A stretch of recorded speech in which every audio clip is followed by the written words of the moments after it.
चला पटकन आवरते आणि तयार होते. चेहऱ्यावरती प्रोडक्ट लावायला गेले आणि बघितलं, बाप रे, चेहऱ्यावरती काळपटपणा वाढलाय, स्कार आलेत, छोटे छोटे डाग आलेत आणि शिवाय व्हाईटेड ब्लॅकहेड सुद्धा वाढले. अशा चेहऱ्यावरती जर मी हा मेकअप करायला गेले तर तो किती खराब होईल आणि पुढे जाऊन काळा सुद्धा पडेल. मग मी या स्किनचं काय करू जेणेकरून मला पटकन उजळपणा देईल. आणि माझ्याकडे सध्या टाइम नाहीये, कारण मी साडी वगैरे ऑलरेडी घातलेली आहे आणि याच्यावरतीच मला मेकअप करायचा होता.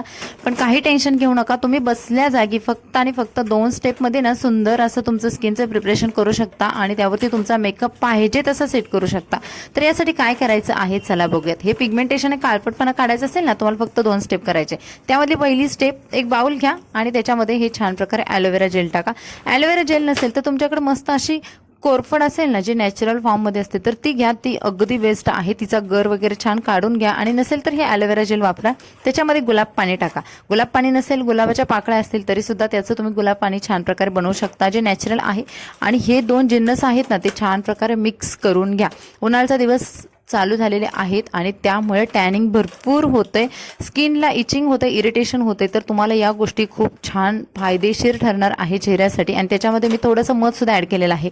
जेव्हा आपल्याला एखादा मेकअप करायचा असतो किंवा तयार व्हायचं असतं ना, तर त्याच्या अगोदर जेव्हा स्किन प्रिपरेशन करायचं असतं त्याच्यामध्ये मध आवर्जून ॲड करा, जो तुमच्या स्किनला ग्लॉसी बनवणार आहे, तुकतुकीत बनवणार आहे आणि त्याच्यावरती मेकअप खूप छान प्रकारे सेट होतो.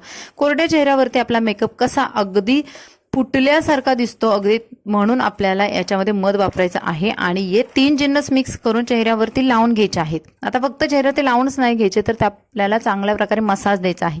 पार्लरमध्ये आपण जेव्हा जातो ना, तर त्यांचा जास्तीत जास्त वर आपल्या मसाजवरती असतो आणि त्यामुळे चेहऱ्याला नॅचरली ग्लो भेटत असतो. तर तुम्हाला इथे चांगल्या प्रकारे हाताने मसाज द्यायचा आहे. तुम्ही जशा अवस्थेत, म्हणजे जसं तुम्ही मेकअप करायला बसलेला आहात त्या अवस्थेतमध्ये सुद्धा तुम्ही हा छान प्रकारे क्लीनअप किंवा फेशियल स्वतः करू शकता काही मिनिटांमध्येच.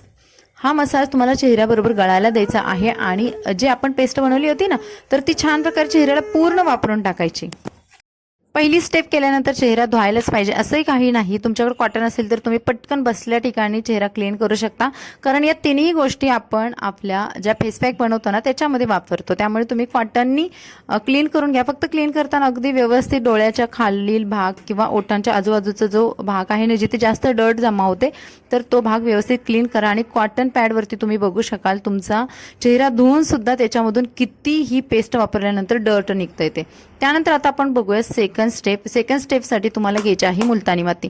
आता हा जो फेस पॅक आपण बनवतोय ना, तर तो कोणत्याही स्किनसाठी जातोय. त्यामुळे हे इतकं बेस्ट आहे ना, ज्याच्यामध्ये तुम्हाला ऑइली ड्राय स्किनसाठी बऱ्याच मैत्रिणींचे प्रॉब्लेम असतात ना, की मी कोणतं वापरू घटक, तर तुम्ही हा फेस पॅक वापरला तर तुमचा ऑइली असू द्या किंवा ड्राय असू द्या, या दोन्ही स्किन टाईपला जातोय.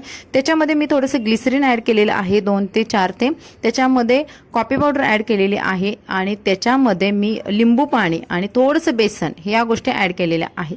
आता या सर्व जिन्नस आहेत ना, ते आपल्याला मस्त मिक्स करून घ्यायचे. आता ही जेव्हा पेस्ट आपण बनवतो थोडीशी घट्ट होते, कारण त्याच्यामध्ये मुलतानी माती आणि बेसन सुद्धा आहे. त्यामुळे तुम्ही गरजेनुसार थोडंसं त्याच्यामध्ये गुलाब पाणी ॲड करा आणि अशी पातळसर पेस्ट बनवून घ्या. आणि ही पेस्ट आपल्याला चेहऱ्यावरती लावायची आहे.